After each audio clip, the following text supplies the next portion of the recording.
Señor, gracias por este tiempo y gracias por tu palabra que vas a abrir a nuestro corazón.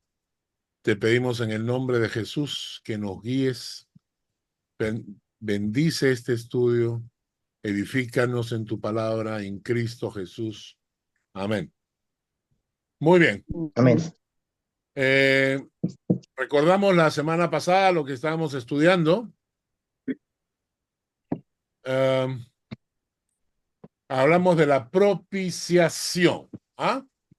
Sí, Dijimos que la propiciación es un acto de amor que, con el fin de que el pecador no tuviese que morir, Dios establece un plan alternativo: la muerte en sacrificio de un animal sustituto, que lleva la carga de nuestro pecado y muere en nuestro lugar. Y de esta manera se aplaca la ira de Dios y se satisface la justicia de Dios. Y hablamos de Primera de Juan, capítulo 4, versículo 10. En esto consiste el amor, no en que nosotros hayamos amado a Dios, sino en que Él nos amó a nosotros y envió a su Hijo en propiciación por nuestros pecados. Es decir, envió a su Hijo como el cordero que iba a ser sacrificado, cuya sangre iba a ser derramada sobre el propiciatorio, que era el arca del testimonio. En el caso de Cristo, el propiciatorio se convierte en la cruz. ¿Ok? Ahora, hoy día vamos a hablar acerca de un término que está íntimamente relacionado con la propiciación. Es el tema de la expiación, el término expiación. Ahora, la expiación, el término expiación está dentro del concepto de propiciación. Es decir, uno no puede existir sin el otro. Para entender mejor el término de la expiación, debemos recordar el estudio que hicimos en la iglesia ya hace unos meses atrás sobre las fiestas judías. ¿Ok? Dijimos que Dios estableció para los judíos varias fiestas anuales, en total 7. ¿Por qué Dios programó estas fiestas anuales? El objetivo de las fiestas judías, de las 7 fiestas judías que celebraban, era cuádruple, o sea, 4 razones por las cuales Dios constituyó estas 7 fiestas anuales. La primera razón era celebrar. Era una fiesta llena de alegría. Entonces los judíos en estas fiestas celebraban, se reunían, pasaban tiempo juntos con familia, con amigos, ¿no? Y celebraban algún motivo en especial. En segundo lugar, era recordar todo lo que Dios había hecho. Entonces, en cada fiesta se recordaba el motivo por el cual se celebraba la fiesta. En tercer lugar, era enseñar, porque las nuevas generaciones preguntarían, ¿por qué hacemos esto? Y los padres tendrían la oportunidad de explicar y contarles a sus hijos lo que Dios había hecho con su pueblo. Y en cuarto lugar, era dar testimonio a las naciones para que el mundo supiera cómo el pueblo de Dios honraba a su Señor. Entonces, las 7 fiestas judías que se celebraban tenían como con estos 4 objetivos: celebrar, recordar, enseñar y dar testimonio a las naciones. Es lo mismo que nosotros hacemos, ¿no es cierto? Cuando nosotros celebramos, por ejemplo, la Navidad, no es solamente una cuestión de reunirnos. La cuestión de la Navidad es para celebrar el nacimiento del Mesías y luego es recordar lo que él hizo por nosotros y luego enseñarle a nuestros hijos por qué razón lo hacemos y por último, dar testimonio a las naciones de lo que Jesús ha hecho por nosotros. Igual que la Pascua, cuando celebramos, por ejemplo, el Domingo de Resurrección. Si celebramos domingo de Resurrección o celebramos Pascua, es para celebrar la resurrección de Cristo, es para recordar la resurrección, enseñarle a la iglesia, a nuestros hijos, qué fue lo que pasó, qué significa la resurrección, y por último, dar testimonio a las naciones. Muy bien. ¿Cuáles eran estas 7 fiestas judías? Acá están. Las 7 fiestas judías estaban divididas en 2 grupos. Las fiestas de primavera y las fiestas de otoño. Un rápido repaso. La Pascua era un día, se celebraba el día 14 del mes Nisan. El mes Nisan es entre el 15 de marzo y el 15 de abril. Entonces, la primera fiesta que se celebraba duraba un día, el día de la Pascua, y nos hacía recordar la redención, pagando el precio de nuestro rescate, porque el día de la Pascua se comía el cordero pascual. Ese día empezaba una semana con 2 fiestas. O sea, el mismo día 14 empezaba la fiesta de los panes sin levadura, que tenía como objetivo recordar que el pueblo de Dios no se debía contaminar con la levadura del mundo. Por eso es un llamado a la santidad. Y segundo, era la fiesta de las primicias. La fiesta de las primicias era para darle al Señor lo primero de nuestra cosecha. Y esto nos hacía recordar que al Señor se le tenía que dar la prioridad en mi vida. Las ofrendas, los diezmos, lo que se entregaba de la cosecha, se entregaba al principio. Por eso se le llama la fiesta de las primicias. No se le daba al Señor lo que te sobraba ni lo que te quedaba, sino que lo primero que recibía el Señor eran las primicias. Luego, 50 días después, y de ahí se celebraba la fiesta del Pentecostés. También se le llamaba la fiesta de las 7 semanas.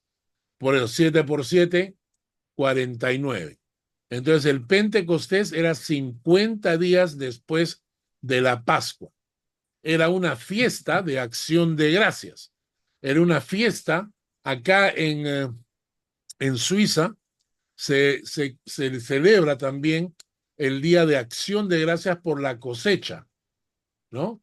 Erntedankfest se llama, la fiesta de las cosechas o la fiesta de acción de gracias por la cosecha recibida. Lamentablemente, el término Pentecostés luego fue secuestrado por algunas iglesias y lo que hacen o se celebra el Pentecostés, la gente piensa que estamos hablando de la llegada del Espíritu Santo que llegó en la fiesta de Pentecostés. Pero la celebración de la fiesta de Pentecostés ya se celebraba desde muchísimo antes. El término Pentecostés no tenía nada que ver con el Espíritu Santo, sino tenía que ver con la fiesta de la cosecha, el agradecimiento a Dios por la cosecha, 50 días después de la Pascua, Pentecostés, o fiesta de las 7 semanas. A esto se le llaman las fiestas de primavera. Y luego venían las fiestas de otoño, que se celebraban en el mes de Tisri, que es entre el 15 de septiembre al 15 de octubre. El día 1 del mes Tishri se celebraba la fiesta de las trompetas. Era una fiesta donde se invocaba el clamor por la nación. Las trompetas significaban que estaban clamando la presencia, el perdón, la misericordia de Dios. Entonces, a eso se le llamaba la fiesta de las trompetas. 10 días después, el día 10, se celebraba el día de la expiación, también llamado Día del Perdón o también en hebreo llamado Yom Kippur, el día de la expiación, el día del perdón, el día en que se buscaba el perdón de Dios sobre el pueblo. Luego, desde el día 15 hasta el día 22, se celebraba la fiesta de los tabernáculos, cuando la gente construía carpas o tiendas cerca de casa y vivían en esa carpa durante una semana, recordando la protección, la provisión y la dirección de Dios durante los 40 años en el desierto. Lucia ha levantado la mano. Una preguntita. La fiesta de del candelabro es la del Yom Kippur, Sí, la de las 7 velas. no hay una fiesta de las 7 velas, sino que cuando se celebra la expiación, Candelabro. sí, Sí. el día de la Es expiación, el Yom sí, sí. Muy bien, ¿ok? Ahora, el Kippur. día de hoy solamente vamos a concentrarnos en el día de la expiación, el día del Yom Kippur, ¿ya? El día de la muerte sustitutiva de un cordero. Y bueno, había todo un ritual que ya en algún momento lo voy a explicar, donde se buscaba el perdón de la nación.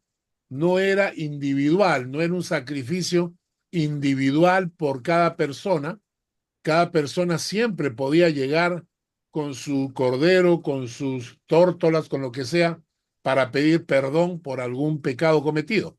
Pero el día de la expiación era el día en que todo el pueblo se reunía para celebrar y recibir el perdón de Dios. Todo esto lo hemos estudiado en la iglesia con anticipación en julio del 2022. Acá tengo la fecha. Julio del 2022. Por si acaso, hay 3 videos en el internet. Si alguno de ustedes está interesado, hay 3 videos donde explico todas estas fiestas de primavera y de otoño. Acá están. Parte 1, parte 2, parte 3. La primera, las Pascua, panes sin levadura, primicias, Pentecostés. Segunda parte, fiestas de otoño. Y tercera parte, la fiesta del tabernáculo. ¿De acuerdo? Entonces, hoy día solamente vamos a concentrarnos en el día de la expiación, ¿no? El día de la expiación era el día en que el sumo sacerdote entraba en el lugar santísimo una vez al año para hacer una ofrenda global, ¿ok? Entonces, el día de la expiación era el día en que el sacerdote entraba al lugar santísimo para cubrir el propiciatorio con la sangre del cordero derramado. Entonces, ese día, el día cuando el sacerdote, el sumo sacerdote, era el único que podía entrar al lugar santísimo. Esto es muy importante. Ningún sacerdote podía entrar al lugar santísimo, solamente el sumo sacerdote y una vez al año. Como nadie podía entrar, el sacerdote llevaba unas campanitas en su cintura y una soga. Y cuando él entraba, mientras él iba entrando, iban sonando las campanitas. Cuando entraba al lugar santísimo, obviamente las campanitas dejaban de sonar porque el sumo sacerdote estaba de pie.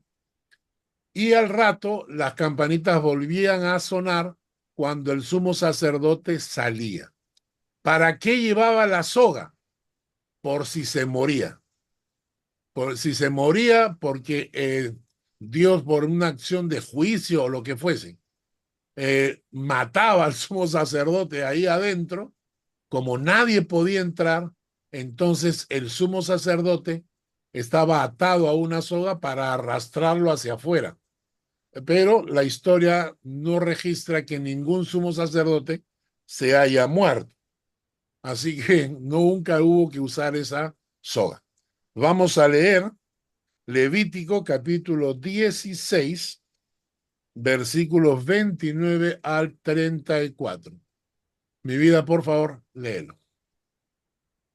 Levítico 16, versículo 29 al 34. Ya, dice, y esto tendréis por estatuto perpetuo. En el mes séptimo, a los 10 días del mes, afligiréis vuestras almas y ninguna obra haréis, ni el natural, ni el extranjero que mora entre vosotros. Porque en este día se hará expiación por vosotros y seréis limpios de todos vuestros pecados delante de Jehová. Día de reposo es para vosotros y afligiréis vuestras almas. Es estatuto perpetuo. Hará la expiación el sacerdote que fuere ungido y consagrado para ser sacerdote en lugar de su padre, y se vestirá las vestiduras de lino, las vestiduras sagradas. Y hará la expiación por el santuario santo y el tabernáculo de reunión. También hará expiación por el altar, por los sacerdotes y por todo el pueblo de la congregación. Ya, Y ahí esto tendréis como ya estatuto terminamos. perpetuo. Solamente hasta el Perdón. 32. Ya. Ah, Ahora, ya. me olvidaba, si alguno de ustedes quiere los cuadros que acabo de presentar, lo de las fiestas de la primavera, las fiestas de otoño y las 4 razones por las cuales se celebraban las fiestas anuales, háganmelo saber y se los mando. Normalmente se los mandaba antes para que lo impriman. Miguel me ha dicho que nadie imprimía nada, entonces, ¿para qué mandarlos? Pero si quieren que se los mande, los mando. Tenía que decir. Entonces lo voy ¿Tienen a impreso mandar. alguien? Me parece que sí. Alguien fielmente de repente lo impreso. Cari también no está de acuerdo. Ya, bueno. Perdón, Entonces, yo No, imprimí mándalos todo. porque se quedan archivados en el chat No, y y de ahí los aparte, podemos sacar. yo sí lo Ya. imprimí todo y he dejado de herencia a Carlos, porque yo tenía todos mis files ya hechos, así que A por ver, favor, y Juliet también los ha Juliet impreso. también ya el Sí, problema de Miguel es aparte. no, y Ale también los guarda en su PDF. ya. No, mentira, mentira. Aparte, ¿por Lo qué voy a Miguel mandar, habla por todos? lo voy a mandar, lo voy a mandar, lo voy a mandar. Muy bien, ahora, Gracias. aquel día, aquel día del Yom Kippur, el día de la expiación, se elegía Vale. un becerro y 2 machos cabríos. Macho cabrío es el macho de la cabra, ¿ya? El sumo sacerdote, primeramente, ofrecía el becerro en sacrificio por sí mismo, lo colocaba sobre el altar, colocaba sus manos sobre él como símbolo de transferencia de pecado. Sus pecados se transferían al animal que moría en su lugar, muerte sustitutiva. Luego el sumo sacerdote traía el primer macho cabrío y siguiendo el mismo ritual era ofrecido como sacrificio sustituto por los pecados del pueblo. Luego el sumo sacerdote se despojaba de sus ropas que estaban manchadas de sangre, se vestía una túnica blanca y entraba al lugar santísimo para rociar la sangre sobre el propiciatorio como símbolo de estar cubriendo los pecados del pueblo. El segundo macho cabrío también recibía imposición de manos, o sea, transferencia de pecados, pero lo dejaban libre. No lo sacrificaban, sino que lo dejaban libre, lejos del campamento, como símbolo de llevarse los pecados del pueblo lejos de ellos. Aquí, como notan ustedes, el tema de la propiciación y la expiación se entrelazan, se cruzan, ¿no? Porque la palabra expiación también puede traducirse como cubrir. En otras palabras, los pecados del pueblo estaban siendo cubiertos con la sangre de un animal puro y sin mancha, como cuando tú ves una mancha en una pared y la cubres con pintura. Entonces la sangre estaba cubriendo las manchas de pecado de nuestra alma. Ahora, cuando ustedes entran al diccionario para buscar qué cosa es expiar, aparece lo siguiente. Expiar, purgar, reparar, pagar, penar, es decir, cumplir una pena, una condena, redimir, resarcir, purificarse. Cuando se habla de un delincuente, es decir, sufrir la pena impuesta por los tribunales.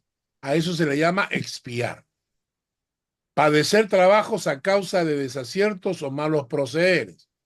Purificar algo profanado, como un templo. Voy a pedir que Jessica, por favor, lee Levítico 6, del 6 al 7. Levítico 6, del 6 al 7. Ok. Y para expiación de su culpa traerá a Jehová un carnero sin defecto de los rebaños, conforme a tu estimación, y lo dará al sacerdote para la expiación. Y el sacerdote hará expiación por él delante de Jehová, y obtendrá perdón de cualquiera de todas las cosas en que suele ofender. Entonces, este era el sacrificio individual. Una persona en forma individual llegaba y dice, para expiación de su culpa, traerá a Jehová un carnero sin defecto de los rebaños, conforme a tu estimación, es decir, dependiendo de cuánto considerabas que era tu falla, tu falta, tu pecado, lo dará al sacerdote. El sacerdote hará expiación por él delante de Jehová. ¿Y qué pasa? Obtendrá perdón de cualquiera de todas las cosas en que suele ofender. Vamos a leer el pasaje más conocido de esto, es Isaías 53. Voy a pedirle a Hugo que por favor lo lea. Isaías 53 del 7 al 11. Isaías 53 del 7 al 11.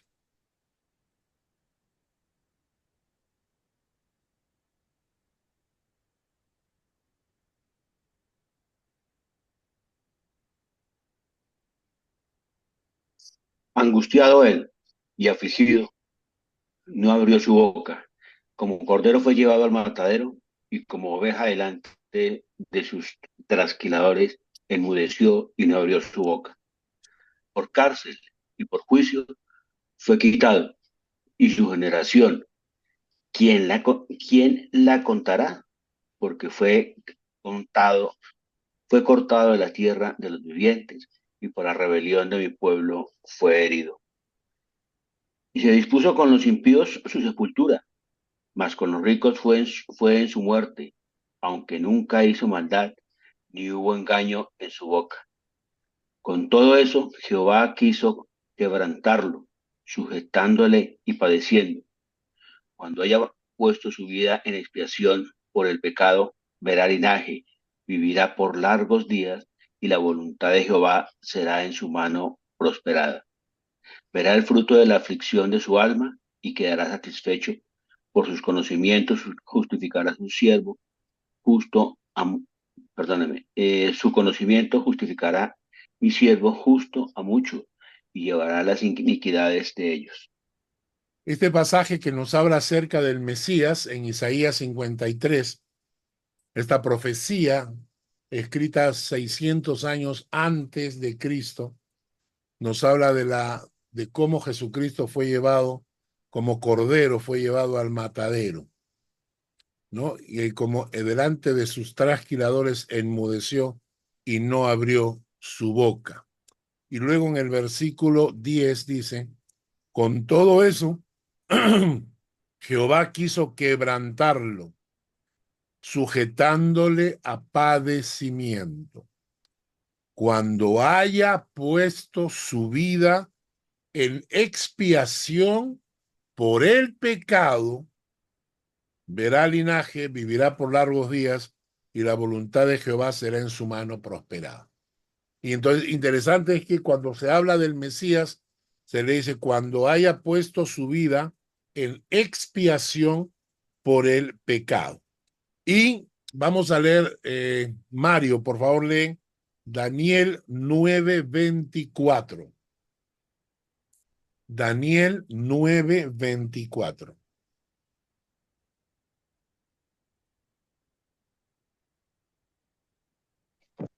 Un minutito.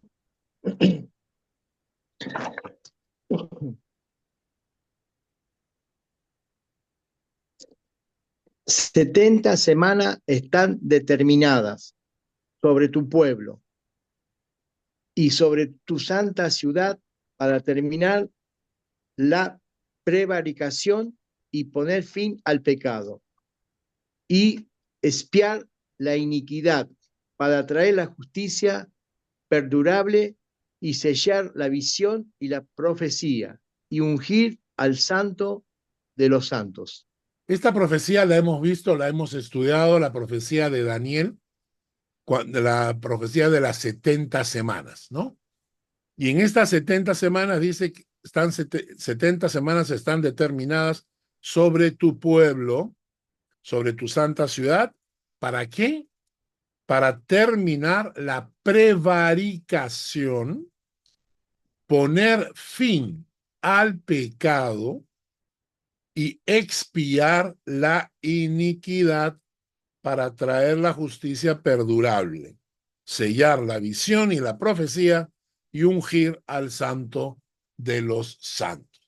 Y nuevamente se utiliza acá el término expiar la iniquidad, ¿no es cierto? Ahora, y esto es lo interesante, hay palabras que no se pueden traducir directamente. Por ejemplo, hay palabras como plátano. ¿Cómo se dice plátano en italiano? Banano. Banano. Sí, banana. Banana con A. Banana. En otros países también se dice banana, ¿no es cierto? ¿Saben si en otro país se utiliza otro término? Neo. ¿Neo? Ah, guineo. Gambur.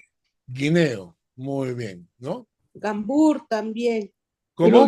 guineo es una especie de banano, o sea, es una clase. Más Muy chiquito, bien, ¿no? ¿no?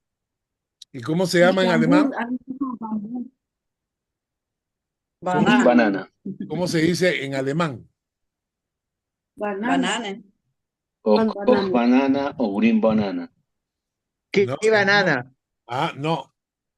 El nombre antiguo que se utilizaba para el plátano era Apfelbaum. O sea, ese Apfelbaum, Apfel significa manzana y Baum es árbol. La manzana del árbol le decían al plátano, a la banana. Entonces, hay palabras que son fácilmente traducibles. Por ejemplo, naranja. Tú tienes una naranja, entonces en los diferentes idiomas se puede traducir, pero hay palabras que no tienen traducción. Hay palabras que no tienen una traducción exacta, ¿ya? Por ejemplo, si yo les digo en español un pico, ¿qué es un pico? Un beso. Un beso. O ¿Quién dijo Spitzer. eso? La Sí. Fanny Satrus siempre Un con pico ¿ya? puede ser el pico de la montaña o el Eso, dice la o el Fanny pico de Satrus. trabajar. pato. Un pico del pato. Un pico de pato, un pico de ave. O también puede Pico de ser pala. El Ah, pico para picar La las herramienta. piedras. La herramienta. la herramienta para picar la Así tierra. también. la punta de una montaña, el pico de una montaña, ¿no? O cuando un insecto te picó, dicen me picó, ¿no? Entonces, ¿cómo haces tú para traducir esa palabra que tiene tantos significados? Existen, Depende de la situación. ¿cómo? Depende de la situación. Depende de la situación. Pero también hay palabras que no tienen una traducción literal, no tienen una traducción literal. Y entonces, a veces necesitas de varias palabras que tratan de explicarte el concepto. ¿Me entienden? La palabra expiación es esta, se las voy a enseñar en este momento. En hebreo. Kafar. Esta es la palabra que se traduce normalmente como expiar. ¿De acuerdo? Como expiar. Pero en realidad, esta palabra tiene varias traducciones, o mejor dicho, cuando los autores querían traducir esta palabra, todos los conceptos tenían que estudiar el contexto de la palabra y la tradujeron con diferentes palabras en español que tratando de juntar entre todas, trata de darnos el significado. Y es así. Tenemos nueve traducciones de la palabra kafar. ¿Ya? La primera ya la hemos leído. Isaías 53, versículos 7 al 10. Que Jesucristo iba a venir a expiar nuestros pecados, ¿no es cierto? La primera palabra es expiar. Pero, por ejemplo, la misma palabra kafar se traduce como perdonar.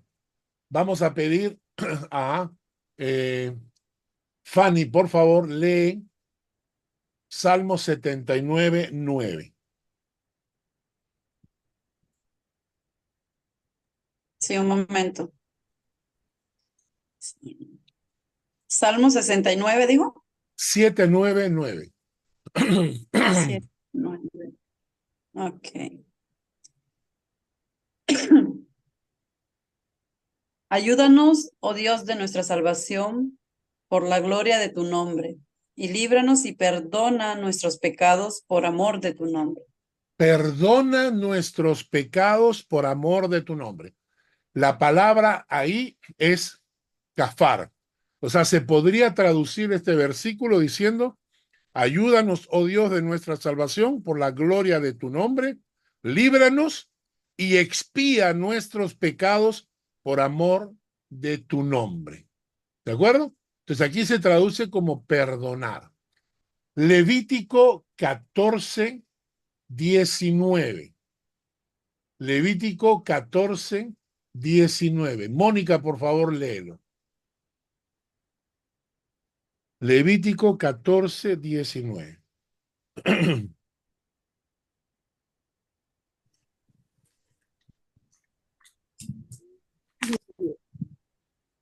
Ofrecerá luego el sacerdote el sacrificio por el pecado y hará expiación por él, por el que se ha de purificar de su inmundicia y después degollará el holocausto.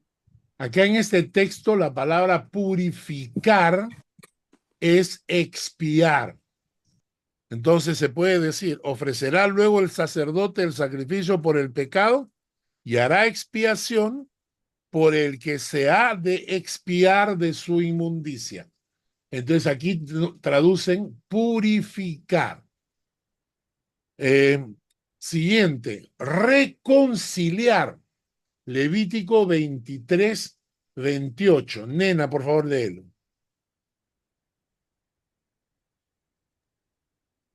Okay. Dice, ningún trabajo haréis en este día, porque es día de expiación para reconciliaros delante de Jehová vuestro Dios. Exacto. Ningún trabajo haréis este día porque es día de expiación ¿Para qué? Para reconciliaros, para expiaros delante de Jehová vuestro Dios. Entonces, el concepto kafar incluye reconciliarme con Dios. Siguiente, apaciguar. Génesis 32, 20. Chiqui, por favor, léelo.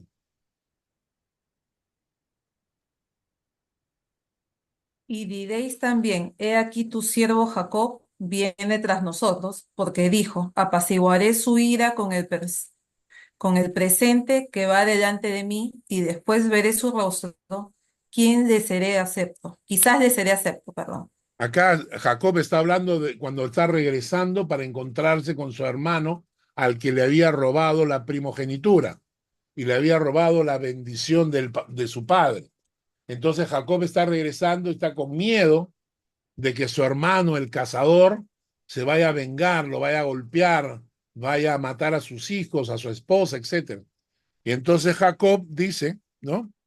Diréis también, he aquí tu siervo, Jacob viene tras nosotros, porque lo mandó con regalos, mandó regalos delante para dárselas a su hermano, porque dijo, apaciguaré su ira con el presente que va delante de mí. Y entonces la idea es que apaciguar, expiar, entregar algo para apaciguar la ira. Por eso es que expiar se traduce también como apaciguar la ira de Dios contra el pecado. Génesis 6:14, me encanta este pasaje. Génesis 6:14, voy a pedirle a Juliet que por favor lo lea. Génesis 6:14.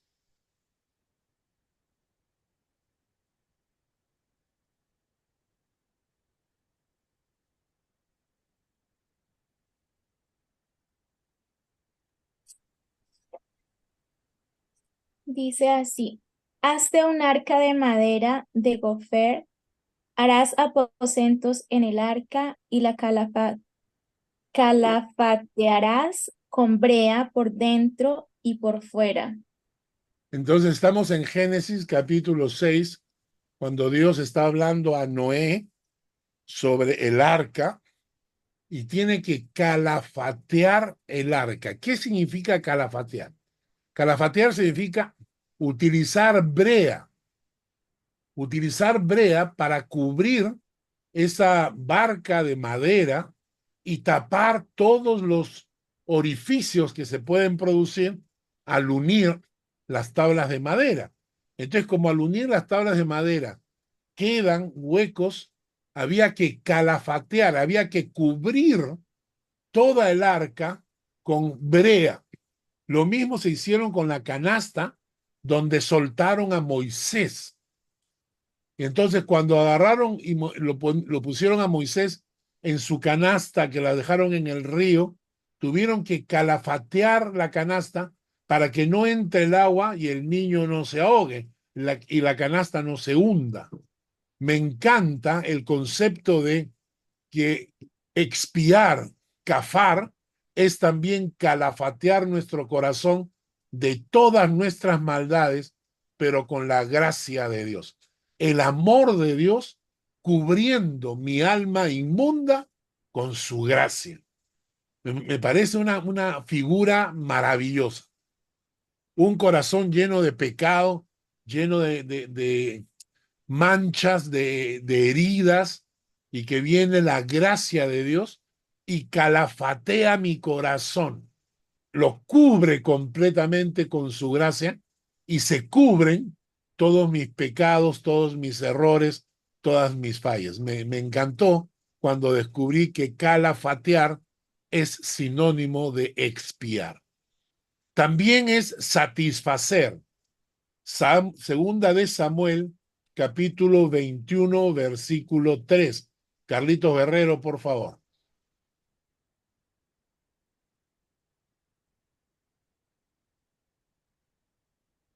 Segunda de Samuel 21, 3.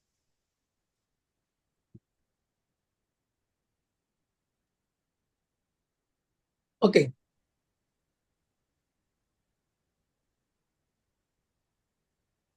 21:3. Dice, dijo pues David a los gabaonitas, ¿qué haré por vosotros o qué satisfacción os daré para que bendigáis la heredad de Jehová? Es interesante este concepto, satisfacer, ¿no? ¿Qué satisfacción os daré? ¿Por qué se utiliza este término? Porque la sangre derramada del cordero satisfacía la justicia y la ira de Dios, porque la ira de Dios dice que el pecador debe morir. La justicia de Dios dice que el pecador debe pagar. Entonces, al morir un sustituto, se satisface la justicia y la ira de Dios porque el pecador está muriendo. En realidad, otro está muriendo en su lugar. Entonces, expiar también significa satisfacer la ira y la justicia de Dios. En Colosenses capítulo 2, versículos 13 al 14, aparece anular. Anular. Vamos a pedir que Jackie Moreno, por favor, nos lea. Anular. Colosenses 2, del 13 al 15. Y a vosotros, estando muertos en pecados y en la incircuncisión de vuestra carne, os dio vida juntamente con él, perdonándoos todos los pecados, anulando el acta de los decretos que había contra nosotros, que nos era contraria, quitándola de en medio y clavándola en la cruz. Y despojando a los principados y a las potestades, los exhibió públicamente, triunfando sobre ellos en la cruz. Para entender este pasaje, ¿por qué aquí la palabra anular es sinónimo de expiar? Hay que entender la historia romana. En la época de los romanos, cuando alguien violentaba un decreto, una ley o cometía un delito, era sentenciado por los jueces y era llevado a la cárcel.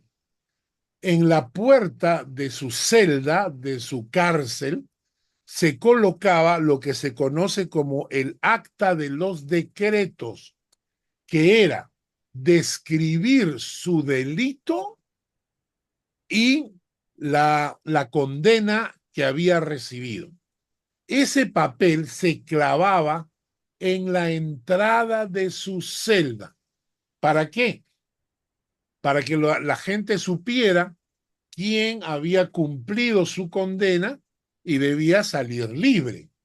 En esa acta de los decretos estaban registrados todos tus delitos.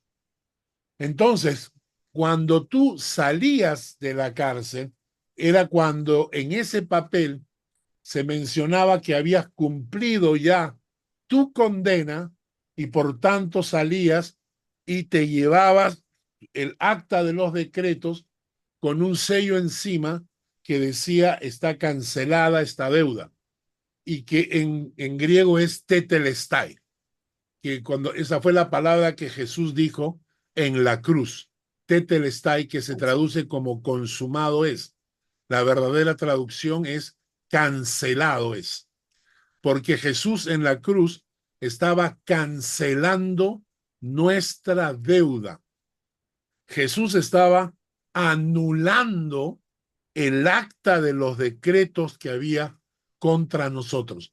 Toda nuestra lista de pecados, toda nuestra acta de decretos, donde se relatan todos nuestros delitos, Jesús la estaba anulando con su sangre al morir por nosotros en la cruz. Por eso la palabra anular es sinónimo también de expiar. Y por último, la palabra kafar también se traduce con limpiar. En Isaías 6:7. Voy a pedirle a mi esposa que lea, por favor. Isaías 6:7.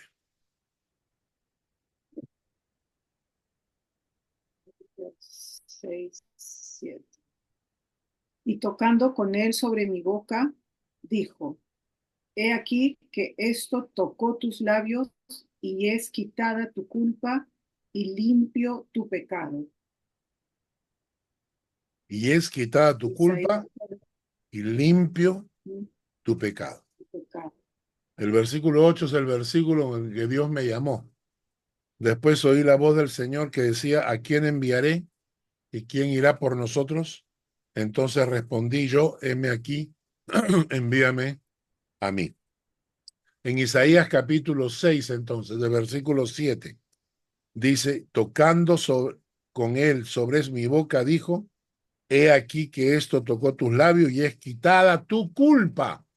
Es quitada tu culpa y limpio tu pecado. O sea que en este pasaje, la palabra kafar también se traduce con limpiar. En otras palabras, cuando se celebraba la fiesta de la expiación, el día del perdón, el Yom Kippur, aquel día mis pecados habían sido cubiertos, expiar, mis pecados habían sido cubiertos con la sangre del sacrificio. Ese día yo he recibido perdón, ese día fui purificado, ese día fui reconciliado con Dios, ese día se apaciguó la ira y la justicia de Dios por mis pecados. Ese día se calafateó mi alma. Ese día fue satisfecha la justicia de Dios. Ese día se anuló el acta de decretos que había contra mí. Ese día fui limpio de todos mis pecados. Díganme si ese no es un día de fiesta. Díganme si no es maravilloso saber que hemos sido expiados, perdonados, purificados, reconciliados, apaciguados, calafateados, satisfechos, anulados y limpios de todos nuestros pecados.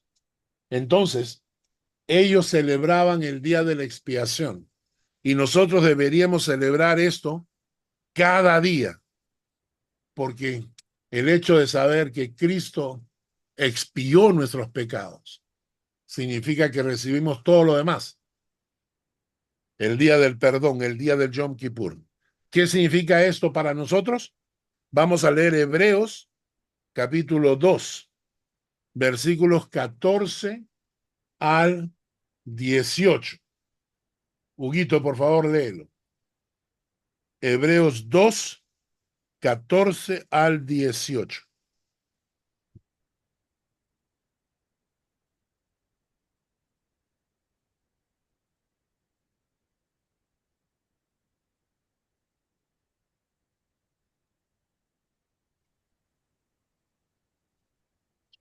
Así que, por cuanto los hijos participaron de carne y sangre, él también participó de lo mismo, para destruir por medio de la muerte al que tenía el imperio de la muerte, esto es, al diablo, y librar a todos los que por el temor de la muerte estaban durante toda la vida sujetos a servidumbre, porque ciertamente no socorrió a los ángeles, sino que socorrió a la descendencia de Abraham, por lo cual debía ser en toda semejanza a sus hermanos, para venir a ser misericordioso y fiel sumo sacerdote en lo que Dios se refiere, para expiar los pecados del pueblo, pues en cuanto él mismo padeció siendo tentado, es poderoso para socorrer a los que son tentados.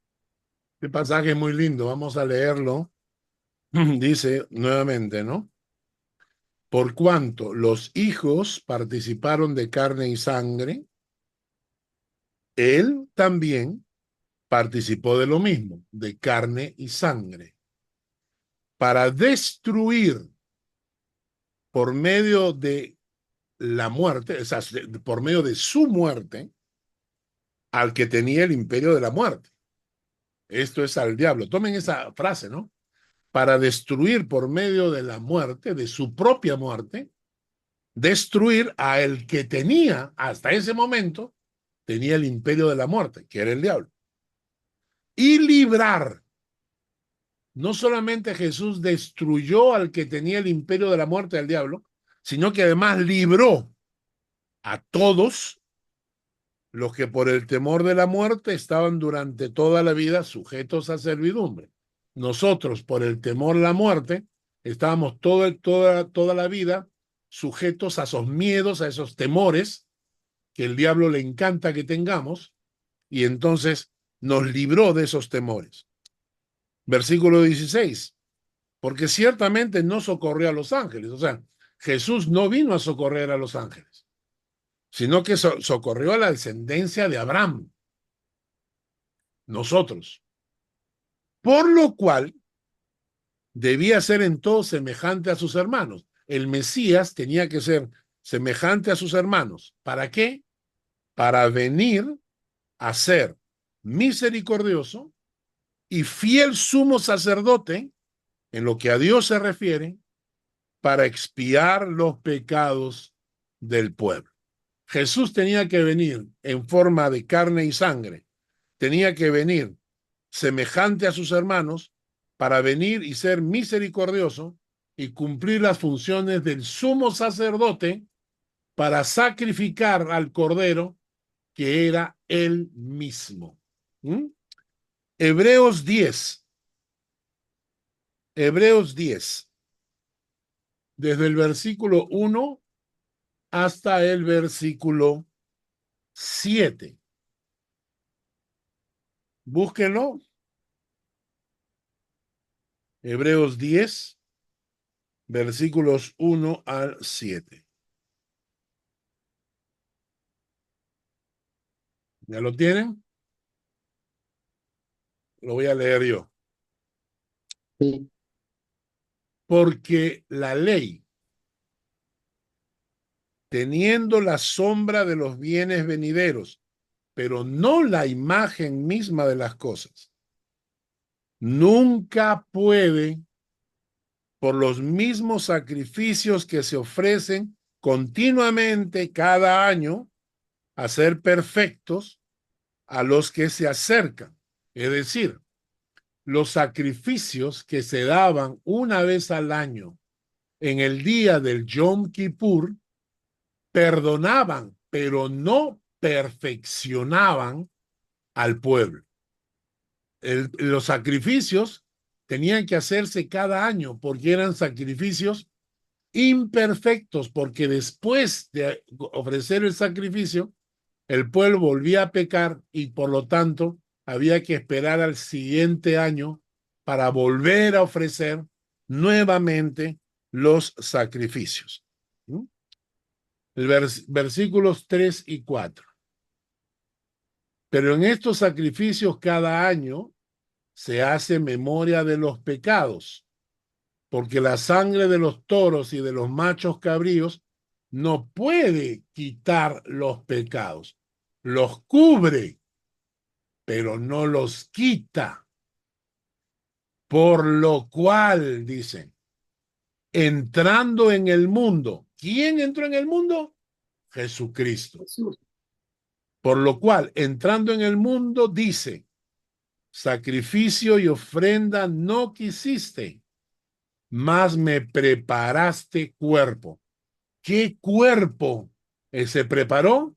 El cuerpo de Jesucristo.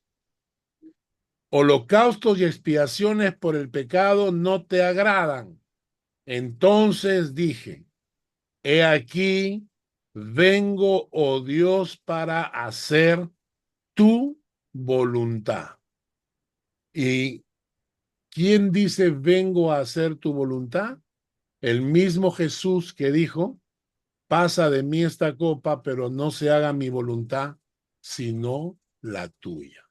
Entonces, los sacrificios de cada año no eran completos porque no podían quitar el pecado del alma. Los cubría el pecado, pero no los podía quitar.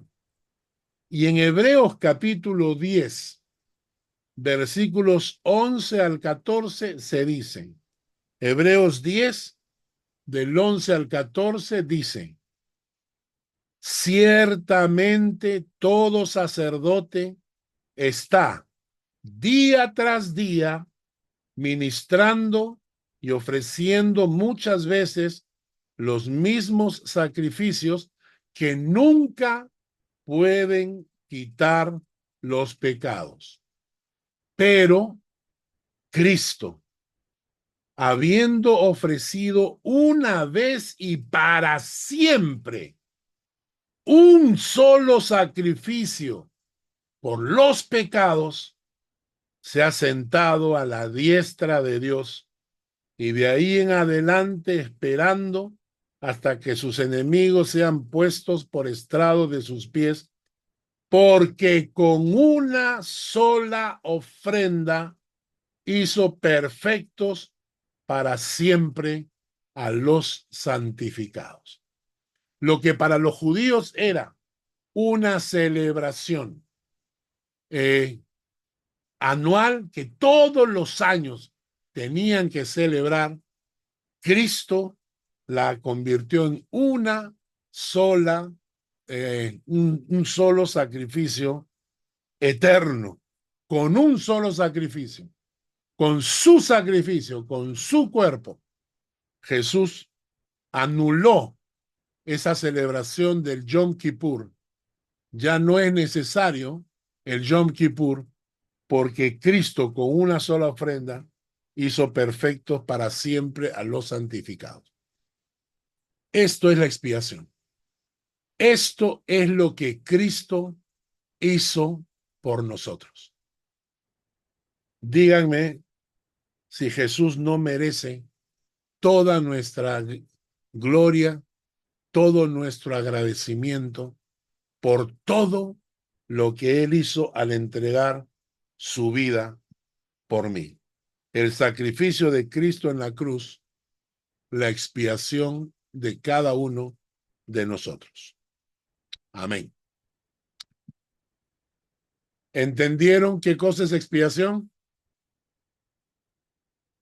Tratado de hacerlo lo más simple posible, porque es un concepto tan grande, tan amplio. ¿Alguna pregunta?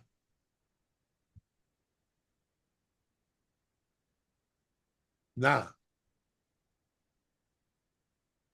Carlos, Sí. hoy en día los judíos, ¿qué sacrificio hacen por sus pecados? Ninguno.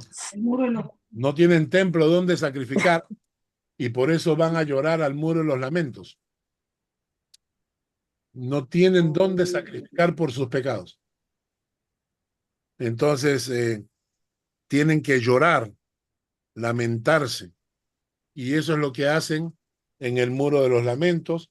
Ellos están esperando con ansias la reconstrucción del templo para poder volver y ofrecer los sacrificios por sus pecados. Pastor, eso sería como igual lo que preguntó ella, ¿no? Si ellos van a llorar a este muro y escriben papelitos y los meten ahí, ¿no? Sí. Según sé. Sí. Eso sería también como hacer un tipo de sacrificio poniendo sus papeles ahí. No. El sacrificio de los judíos es muy claro. Tenían que sacrificar un animal que muriera en su lugar. Lo único que pueden hacer al poner su papelito es lamentarse. Por eso se le llama el muro de los lamentos. Pero no pueden ofrecer sacrificio por sus pecados. Y claro, porque como no tienen a Jesucristo, necesitan de esos sacrificios. Nosotros ya no lo necesitamos, porque Cristo es nuestro sacrificio eterno. Cristo es la expiación por nuestros pecados. Nosotros solo necesitamos confiar y descansar en Jesús, nada más. Carlos. Sí. ¿Quién habla? Sí, Hugo. Gracias. Básicamente, o sea, yo veo esto, ¿no?, como una de las grandes reformas que hizo Lutero. Prácticamente está basado, la expiación, Lutero se basa muchísimo en la expiación, ¿sí?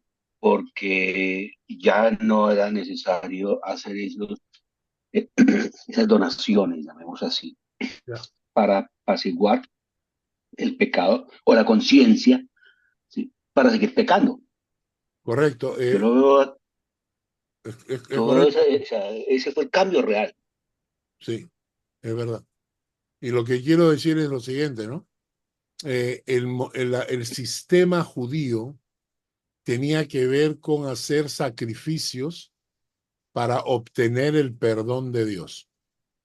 Nosotros entendemos que en Cristo, Cristo ya hizo el sacrificio y yo no puedo hacer nada para tratar de ganarme ni el perdón ni la gracia de Dios.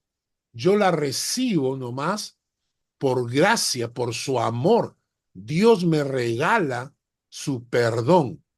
Eso significa un cambio en mi vida, pero no es un cambio para ganarme el favor de Dios, sino que es un cambio por haber ganado el amor de Dios. ¿De acuerdo? Es diferente. Ya no hago las cosas para ganar el favor de Dios, sino hago las cosas porque tengo ya el favor de Dios.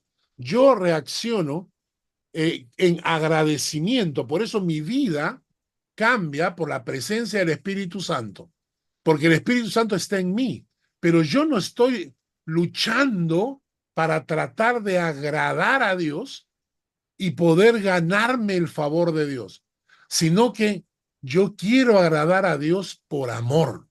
Quiero agradar a Dios por todo lo que Dios ha hecho por mí. ¿Y cuál es la diferencia?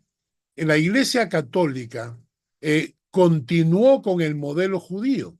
Es decir, la Iglesia Católica enseñó que tenías que hacer sacrificios para ganar el favor de Dios.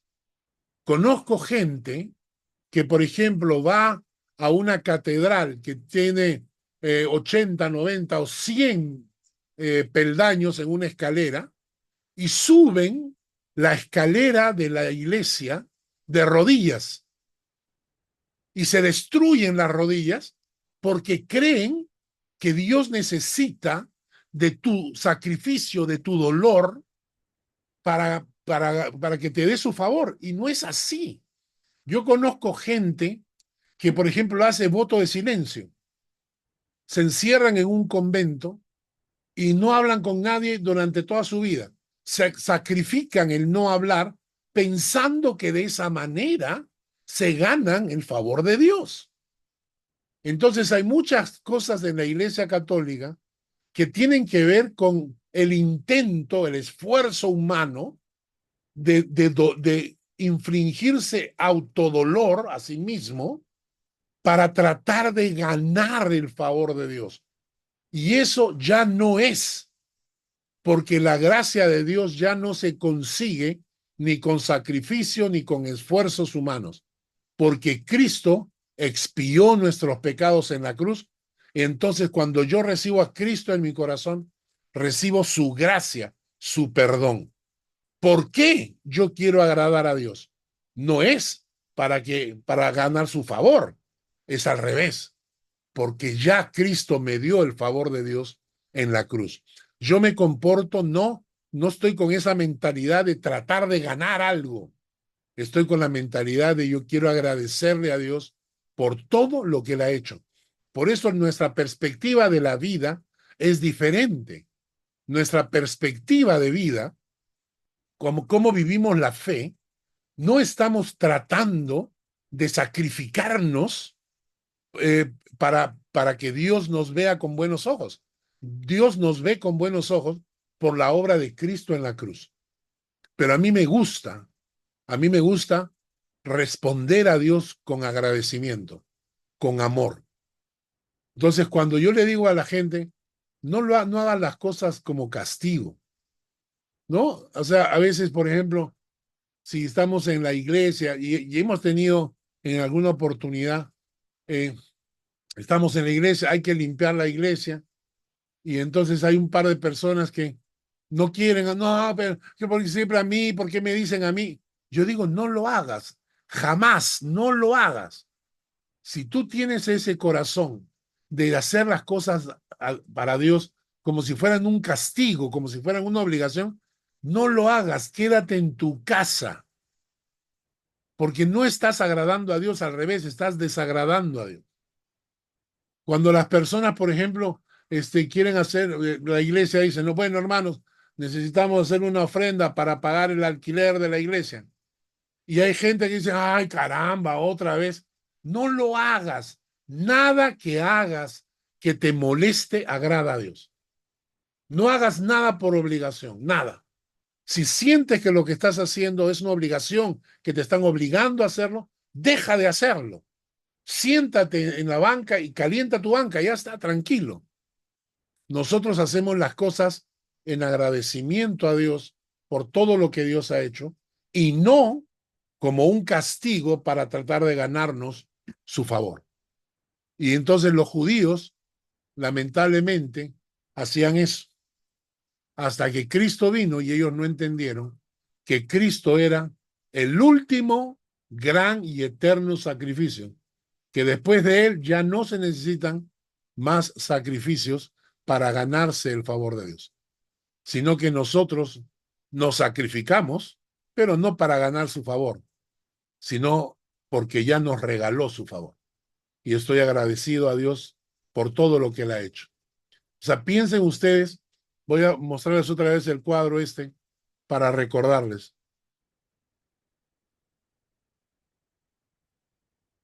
Piensen en esto. O sea, imagínense todo lo que Cristo ha hecho por mí en la cruz.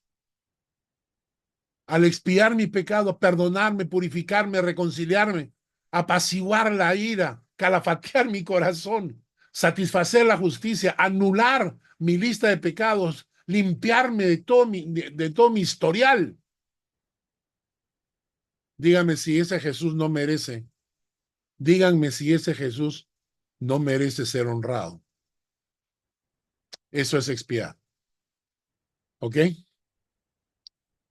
¿Alguna pregunta más? ¿Ninguna? Bueno, oramos entonces para terminar. Señor, gracias por este estudio. Gracias por todo lo que hiciste por nosotros al expiar nuestros pecados en la cruz. Nunca alcanzaremos a agradecerte tanto por toda tu bondad. Nunca podremos agradecerte suficiente por todo lo que has hecho por nosotros. Y para eso tuviste que aceptar ese castigo brutal, el hecho que hayan destruido prácticamente tu cuerpo con esos latigazos, esos golpes que te dieron, y todo lo soportaste, inclusive hasta ser crucificado en la cruz, ser atravesado por esa lanza, todo lo soportaste para que yo en este momento esté aquí, perdonado, limpio, esperando tu gracia, tu perdón, tu misericordia cada día, Señor. Gracias en el nombre de Jesús. Amén y amén. Amén.